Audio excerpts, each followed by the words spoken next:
नहीं है कि आपने ऐसे आंचल किया और पति उसमें लेके गड्डी डाल दिया, तो ऐसा तो नहीं है। तो ये चीज़ अपने दिल से आप निकाल दीजिए। नमस्कार दोस्तों, मैं हूं ममता तिवारी। तो चलिए आज हम इस वीडियो में जानेंगे कि पति पत्नी का संबंध कैसा होना चाहिए, क्या हम करें कि पति पत्नी का रिश्ता हमारा मधुर हो, सुंदर हो और टिकाऊ हो। तो चलिए इसके लिए मैं 7 उपाय आपको बताऊंगी। सबसे पहला हमारा उपाय है कि हम पति पत्नी के बीच, जो हस्बैंड वाइफ है उनके बीच कभी ईगो नहीं आना चाहिए कि मैं बड़ा तो मैं बड़ा, ये चीज़ कभी नहीं आना चाहिए। ईगो आने से वो रिश्ता और भी उसमें खटास भरते जाता है, उसमें मिठास नहीं भरता। और ईगो से होता है कि मैं छोटा बन के बोलने जाऊं तो फिर पत्नी सोचती है कि मैं पति से पहले आगे क्यों बोलूं। तो ये चीज़ दोनों के बीच नहीं होना चाहिए। ईगो उनके अंदर कभी नहीं आना चाहिए। कोई एक आदमी को तो पहल करना ही पड़ेगा, या वो पत्नी करे या वो पति करे। तो आप अपने रिश्ते में कभी ईगो मत आने दीजिए कि जिससे कि तीसरा आदमी जो है उसका फ़ायदा उठाए। दूसरा उपाय हमारा क्या है कि पति पत्नी एक दूसरे का आदर करें, सम्मान करें, रिस्पेक्ट दें। ऐसा नहीं है कि सिर्फ पत्नी ही आपको रिस्पेक्ट पे रिस्पेक्ट दिए जा रही है, आदर पे आदर किए जा रही है, और पति तो बस उसको ऐसे ही ले रहा है कि यार ये तो पत्नी है तो इसका तो यही फ़र्ज है, ये तो करेगी ही करेगी।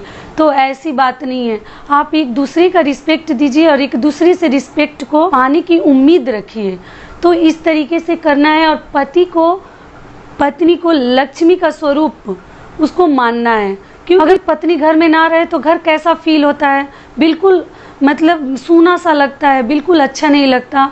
अभी पता नहीं सबको लगता है कि नहीं, लेकिन मैक्सिमम लोगों को घर सूना सा लगता है। बच्चे ना रहे घर में, पत्नियां ना रहे घर में, तो वो घर नहीं होता। घर में पत्नी का आदर होता है, पति का आदर होता है, उस घर में भगवान का निवास होता है। तो कभी भी अपनी पत्नी का आप निरादर मत करिए, हमेशा उसका आदर करिए। ऐसा नहीं कि मैं ऑफिस से आया हूँ, मैं बहुत गुस्से में हूँ और पत्नी के ऊपर पूरा बॉस का गुस्सा निकाल दिया, तो ये कहाँ का नियम है। और तीसरा उपाय हमारा क्या है कि हमें पति पत्नी के बीच में कोई भी बात हमें सीक्रेट नहीं रखना चाहिए। कोई बहुत ज़्यादा इम्पॉर्टेंट बात है, जैसे मायके से साल से कुछ संबंधित बातें हैं और बिल्कुल नहीं जना सकते, उनको बता सकते, तो आप भले ही मत जनाएं। एक दूसरे से आप शेयर करिए और खुल के बातें करिए। ये भी बहुत सुंदर उपाय है। पति पत्नी के रिश्ते में कभी तनाव और किसी तरह की परेशानियां और दूरियां आ ही नहीं सकती। तो और चौथा उपाय हमारा है कि हम पति पत्नी के बीच के रिश्ते को और सुंदर बनाने के लिए एक चीज़ आप बिल्कुल ना भूलें। और सारे पतियों से मैं रिक्वेस्ट करती हूँ कि कभी ऐसा, अगर सभी तो नहीं करते हैं, लेकिन जो करते हैं वो कल से ही ये आदत को छोड़ दें। क्योंकि बहुत सारे पतियों की ये आदत होती है कि पत्नियों को आप किसी के सामने कभी भी, किसी भी गेस्ट हो, घर वाले हों, रिश्तेदार हों, उनके सामने कभी उसको, पत्नी को डांटे नहीं, कभी जलील ना करे, गुस्सा ना करे। ये चीज़ बहुत ही ख़राब है।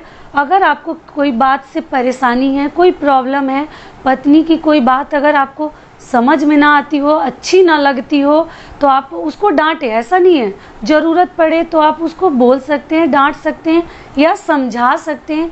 तो वो आपको क्या करना है कि आप ले जाके उसको कहीं ऐसे जगह पे, सबके सामने नहीं, कहीं एकांत में ले जाके उससे पूछ लीजिए। या उसको कुछ कहना है तो डांट भी सकते हैं, कुछ अच्छा ना लगे के सामने ही बोलेंगे तो उसके समझ में आएगा, तो ये बहुत गलत है। कभी भी किसी के सामने पत्नी को जलील ना करे, जिससे कि तीसरे आदमी को बहुत फ़ायदा हो, मज़े आए। तो तीसरे को हमें कभी मज़ा नहीं देना है, को इतने सुंदर से हमें ले जाना है कि तीसरा उसमें कभी दखल अंदाजी ना कर पाए। तो इसीलिए कभी पत्नियों को किसी के सामने आप न डांटे। 5वां उपाय क्या है? कभी भी अपनी पत्नी की बुराई किसी के सामने मत करिए। ये भी बहुत लोगों की आदत होती है, यार ये पत्नी तो हमारी ऐसी है, ये है, वो है, हमारे रिस्पेक्ट नहीं करती, कभी वैल्यू नहीं देती। सारी चीज़ उनको समझ में नहीं आता और वो बहुत ज़्यादा मैच्योर नहीं रहती हैं। तो शुरू में बहुत लोगों से बहुत सारी गलतियां हो जाती हैं, मैं ऐसा मानती हूँ। ऐसा नहीं है कि सभी सर्वगुण संपन्न हैं, सबके अंदर कुछ न कुछ प्रॉब्लम्स हैं, समस्याएं हैं, कुछ न कुछ कमियां हैं उसको आप एक्सेप्ट करिए। आप ये ना कि अरे हम तो भगवान के घर से सर्वगुण संपन्न होके पैदा हुए हैं, नहीं, सबके अंदर मेरे में भी कुछ कमियां हैं, कुछ आपके में भी कमियां हैं, तो उस कमी को आप एक्सेप्ट करिए। ये नहीं कि एक वो बोला तो चार मैं बोल के और झगड़ा को और हम लोग खींचते गए। तो आप पत्नी का बुराई सबसे मत करिए। वही पत्नी आपकी कुछ दिन के बाद मैच्योर्ड हो जाएगी, अच्छी हो जाएगी, फिर आपकी तारीफ भी करेंगे तो तीसरा आदमी बोलेगा अरे वो तो अच्छी नहीं थी, यही तो दुख रोता था। तो इसीलिए कभी भी पत्नियों की बुराई तीसरे से ना करें। अपने फ्रेंड हो और भी रिलेटिव्स हो या कोई भी हो तो आप ना करें। पहले तो आप खुद उसको समझाएं, अच्छा बनाएं। एक अच्छे आदमी का यही अच्छाई होती है कि बुरे आदमी को भी वो अच्छा बनाए। वही आदमी सबसे अच्छा होता है। बुरे को बुरा बुरा बुरा बोल के तो बहुत सारे लोग और भी बुरा बना देते हैं, लेकिन अच्छा आदमी वही होता है कि बुरे को भी अच्छा बनाए, खराब चीज़ों को भी अपनाए, वही सबसे अच्छा और सर्वगुण संपन्न आदमी होता है। तो इसीलिए सबके अंदर बहुत सारी कमियां हैं और बहुत सारी अच्छाइयां भी हैं। 8वां उपाय में हमें क्या करना है तो चलिए वो भी जान लेते हैं। कभी भी पति से आप सैलरी के लिए झगड़ा ना करें। ये तो बहुत सारी ये कॉमन बात है। बहुत सारी पत्नियां हैं कि सैलरी को लेके बहुत दुखी रहती हैं, नहीं देते हैं, अपने पास रखते हैं, खर्च नहीं करते हैं। अपने फ्रेंड्स को देख के उनको भी लगता है कि यार हमारे पति तो हमें देते ही नहीं है। और बहुत सारी फ्रेंड्स हैं जो आपको, बहुत कम लोग हैं कि आपको सही रास्ता दिखाते हैं, और बहुत सारे लोग हैं ना, जैसे आपका अच्छा जीवन चल रहा है, खुशमय चल रहा है, आप दोनों हस्बैंड वाइफ अच्छे से हैं, एक दूसरे के लिए पॉजिटिव रहते हैं, बिल्कुल आप दोनों का प्यार बहुत सुंदर है एक दूसरे के प्रति। तो ये चीज़ भी ना, जैसा ये नहीं है कि आपकी सब फ्रेंड अच्छी ही हैं, खुद नहीं करती हैं, लेकिन आपको ना करवाना। और तुम्हारा पति सैलरी तुमको हाथ में नहीं देता, ये चीज़ नहीं खरीदा, वो चीज़ गिफ्ट नहीं दिया, ऐसे आपको ना जैसे मिसगाइड करती हैं। और बहुत सारे फ्रेंड्स हैं कि जो आपको मोटिवेट करते हैं, हो जाएगा, टेंशन मत लो, आप ऐसा कर लोगे। तो वैसे फ्रेंड तो अच्छे हैं, लेकिन कोई कोई है कि वो जीलस होते हैं हमसे और वो हमें गलत रास्ते पे ले जाते हैं कि कैसे ये दोनों में अच्छे से बन रही है। तो इसलिए वो उल्टी फुल्टी बातें हमारे दिमाग में डालती हैं, जो ये सब चीज़ें अच्छी नहीं है। तो आप कभी भी अपने पति से सैलरी के लिए झगड़ा ना करें। पति और पत्नी का जो ही, और पति अगर मान लीजिए आप भी अगर आप जॉब करती हैं तब तो कोई प्रॉब्लम नहीं है, दोनों का सेपरेट है, और दोनों के पैसे को आप ये मन में रखिए कि दोनों हमारा है। ऐसा नहीं कि वो पति का है ये हमारा है, तो ये तो गलत है ना। जब दो जिस्म एक जान है तो हर चीज़ को आपको एक ही मान के चलना है। तो ये चीज़ आप अपने लाइफ में ज़रूर थोड़ा सा ध्यान दे के चलिए। पति का भी पैसा वो पत्नी का ही होता है, ऐसा नहीं को हाथ। आजकल तो सबके सैलरी जो है वो अकाउंट में आते हैं, घर में तो आते नहीं है कि आपने ऐसे आंचल किया और पति उसमें लेके गड्डी डाल दिया, तो ऐसा तो नहीं है। तो ये चीज़ अपने दिल से आप निकाल दीजिए। दिल पे उसको, दिल को भारी करके मत रखिए कि अरे हमारा पति तो हमें पेमेंट ला के, सैलरी ला के देते ही नहीं है। तो ये सब भी बातें बहुत सारी लेडीज़ों को ना दिल में घर कर जाती हैं और वो दुखी रहती। तो हर पतियों का ये फ़र्ज बनता है कि अपनी वाइफ और पत्नियों के जो ही ज़रूरत वाली चीज़ें हैं उनको आप ला के दीजिए। जब वो सैलरी आपसे नहीं मांग रही हैं तो आपका भी फ़र्ज बनता है, और आप उसके कहने से पहले आप ला के सामने रख दीजिए। तो इससे भी रिश्ता हमारा मधुर और सुंदर बना रहेगा। हमारा जो अगला उपाय है वो उपाय, हर पत्नियों से मैं निवेदन करती हूँ कि कभी किसी के देखा देखी ना करें।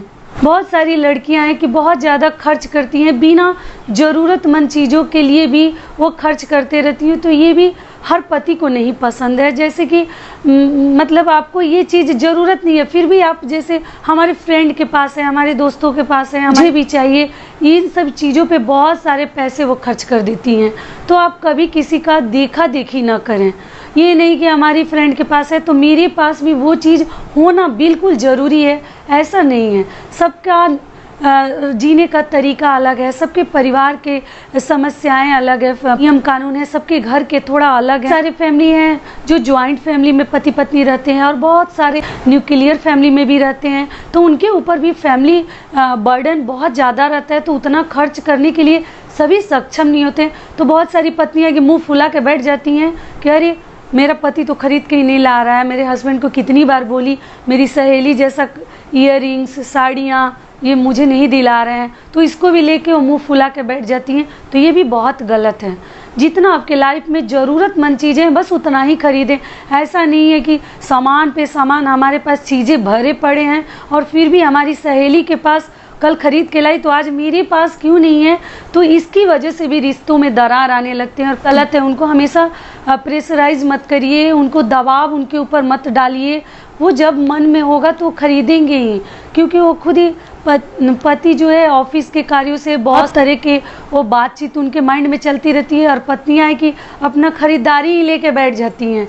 कभी भी बहुत सारी पत्नियां उनका मन कभी भरता ही नहीं है, कितनी भी साड़ियां खरीद लो, कितनी भी गहने दिला दो, फिर भी उनका जैसे लगता है कि अरे हमारे पास तो कुछ है ही नहीं, मैं क्या पहनूं, मेरे पास तो कोई साड़ी ही नहीं है, कोई ड्रेस ही नहीं है, अच्छा कोई गहने ही नहीं है। तो ये तो गलत है। जो ही है उतना ही में आप खुश रहिए। और सेटिस्फेक्शन बहुत बड़ा चीज़ है। थोड़ा सा आप अपने आप को सेटिस्फाइड रखिए कि नहीं ये मेरे पास जो ही है बहुत है। तो देखिए आपका रिश्ता कभी ख़राब नहीं होगा, कभी पति भी आपके खुश रहेंगे आपके स्वभाव से। तो कुछ पत्नियों को भी पहल करना चाहिए, कभी देखा देखी ना करे, किसी दूसरे का तुलना ना करे। जितना है जो ही है उतना ही में खुश रहिए अपने पति के साथ। तो यही तक का था आज हमारा वीडियो। अगर पसंद आए तो प्लीज़ आप बहुत अच्छे अच्छे कमेंट भी आप मुझे देते हैं।